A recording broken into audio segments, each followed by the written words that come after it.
Hi everyone, this is Lady T with your Virgo Shadow and Magic reading for August 2022. Before we get started, I just want to say thank you for supporting me on any platform whatsoever that I have. And I do hope that you find my readings different. I hope that you find them insightful. And I hope that they just really help you in some kind of way. Before we get started, I am using all sorts of the shadow decks today just to really get some insight as to really what's going on in the shadow side of things, because we're all going through various transformations and dealing with shadow work and going through karma and all kinds of stuff right now. So I don't know, just came up with this idea to do it. So we're going to have some fun with it. So we have the Shadow Work Tarot here for your tarot messages, and we have the Shadow Work Oracle, both by KJ Beck 1111. We have the Shadow Work Oracle deck by Total Divine, and both of those can be found on Etsy. The Evil Eye deck, which is what I saw when I was watching Saving Grace 999. Thank you so much, Miss Saving Grace, for the Evil Eye deck, and I think you find that on magic.com. And then we also have some guardian angel messages, and I think I found those on Amazon. So if you're like me and you want to find things, you're going to keep on looking until you find them. And so that's how I am when I see something that I really like. But let's go ahead and get started. So Virgo, we have your center energy is the moon, which I find so applicable to you as a person, as a Virgo sign. But this is representing anxiety, confusion, and deception. So really, you're going through perhaps some anxiety right now. Maybe you are deceiving yourself, or others are deceiving you at this time, and maybe you're feeling confused. We have the Eight of Pentacles that is crowning you, which is idleness, non-committal, lack of ambition. So maybe not really feeling like doing too much right now is what I'm getting there. What led up to this is we have the Knight of Pentacles, which is obstacles, feeling stuck, irresponsibility. So maybe you're being irresponsible in some way, or someone else is being that way towards you. And then we have the Page of Swords, which is your outcome, jaded, stubborn, rash actions. So really, being careful not to step into this energy of things have happened, and so therefore I'm going to be jaded and I'm not going to really step into the fullness of life because of some experiences I've gone through. You don't want to be stubborn either, because stubbornness really doesn't get you anywhere. In fact, it leaves you out of a lot of situations. And then you don't want to take any rash actions, right? You want to always really have an idea of why you're doing what you're doing. True, you have to take a leap of faith, but you shouldn't take rash actions that really have no thought whatsoever behind them. Leaps of faith you typically will think about before you do them, even if you do them impulsively. So let's go ahead and look at your other oracle messages here.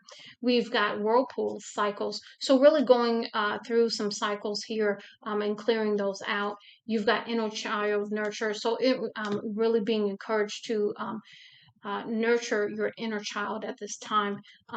Don't make excuses if you want something to be, if you want to make amends, maybe you do need to say you're sorry.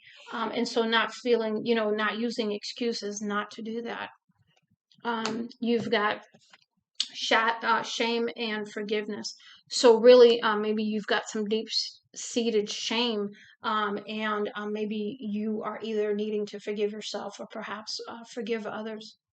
We've got blame and accountability. So are you blaming others in a situation where you may need to be taking accountability? And again, this could be you or someone else that is around you, and I'm picking up their energy. We've got independent and free will. So this is about you wanting to maintain your independence and free will. Perhaps you are settling, sticking with this comfort zone and not stepping out in your North Node to whatever life really wants you to take a hold of at this time. So maybe that's where your confusion and your anxiety is coming from. And so the question is why are you settling? Why are you staying in your comfort zone? You've got the ghost and vanish here. So maybe you want to ghost the situation or yourself. Maybe you just would like to vanish for a while. We have inconsiderate. act with compassion and kindness, be thoughtful, polite. It just feels better on the inside. So really, are you, perhaps acting inconsiderate at this time, or someone else towards you? Narrow-minded. You have a limited outlook on perspective and thoughts. What makes you think your thoughts are solid gold? So really, checking yourself with how you're thinking about things, because you could be so wrong about what you're thinking. You just could be. Because the stories we tell ourselves, a lot of times they're nothing but lies. But we were told that at one point, so we allow that to become our inner voice, that voice that tells us we're not good enough, or whatever the case may be. And so we've got to learn to really look at ourselves, and really take accountability for the thoughts and actions and things that we need to address in our own lives with the shadow work. We've got compulsive behaviors. Identify your internal feelings. What are you looking to control or feel for the moment? So really, perhaps using, something. It could be, indulgences of some sort. It could be, overspending. It could be eating comfort foods. It could be not eating properly. It could be so many different ways that this comes out, but really taking a look at that and why do you do that? Really getting to the meat and potatoes of that. Um, Suspiciousness is a quality of distrust and disbelief. Give yourself reasons why you feel this. So why are you suspicious? Is this a lack of excuse me, faith um, on your part? Has somebody made you distrust them or not believe in them? What has happened? And really looking at those emotions that are underneath that. Insecurity. Please understand your worth, your value, your purpose here on earth. There is no need to feel small or compare yourself to others. So you are unique. So there is no comparing yourself to somebody else. Nobody else can be like you, just like you can't be like someone else. So really stepping into your uniqueness and understanding that that is a power in itself. Um, and really stepping into your power and your value, getting out of this comfort zone and not settling. Quick tempered.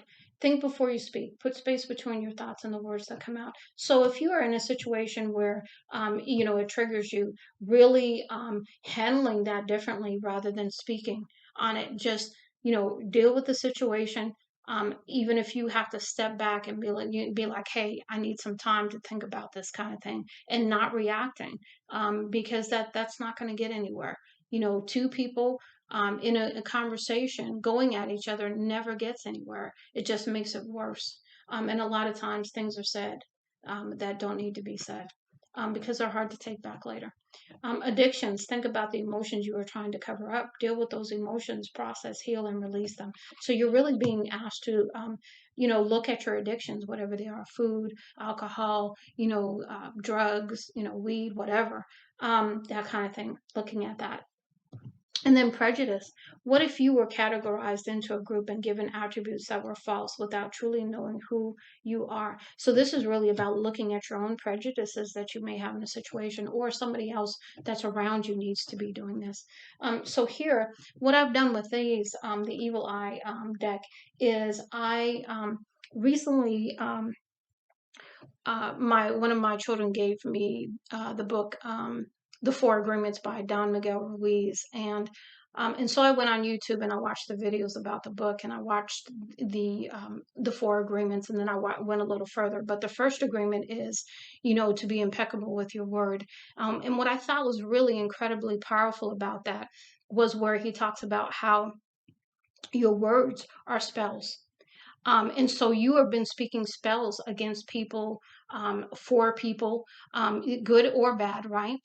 Because depending on how we edify, how we empower, or how we hurt people with our words, because we continually put them down, and all the damage that it's done over the years, even in your own life, even in my life, right?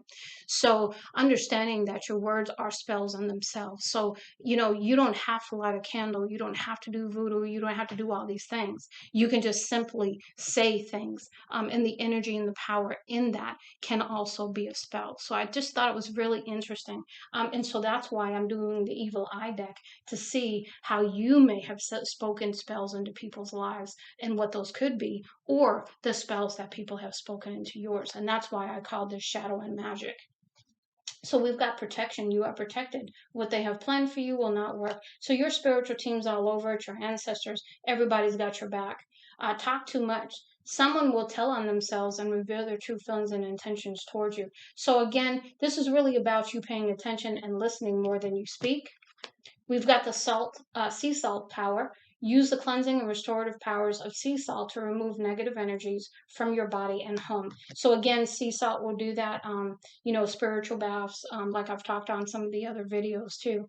We've got spiritual bath. Here we go. Take a spiritual bath to break curses and remove any negative vibes that have been sent your way. So again, using the intention, you can use intention with anything, and you put your energy into that. So that's where the power comes in, is how much energy are you putting into that. And low vibe energy, these negative feelings, that's the dark magic, if you will, the shadow side, right? We've got withdrawal. You are moving on past those who have issues with you. It no longer matters to you. Yeah, you're rising above all of those situations. Not to say that you are better than anyone. It's not about that. It's just you're looking at things differently. You are really looking at where you want to expend your energy and what you want to expend your energy on. And fighting and all of that is not it. It's just not. Power transference. You have either given up your personal power or someone has taken it from you. So really, again, I think stepping back into your power to really get beyond some of these emotions that you're having here will be definitely needed. But you do need to deal with these first and come and figure out where they're coming from. And then we have silent white worker. Someone around you is doing white magic in secret to help you without your knowledge. So this is really about somebody unbeknownst to you that's on your team working to help you. So that's a wonderful thing that you have the support from someone and you're not even aware of it. And then we have manifested work. Someone is trying to manifest you in their life. So you've got, somebody who's trying to, have you in their lives for whatever reason, good, bad, or indifferent. So I do hope that this helps you, Virgo, with your shadow and magic reading for August 2022.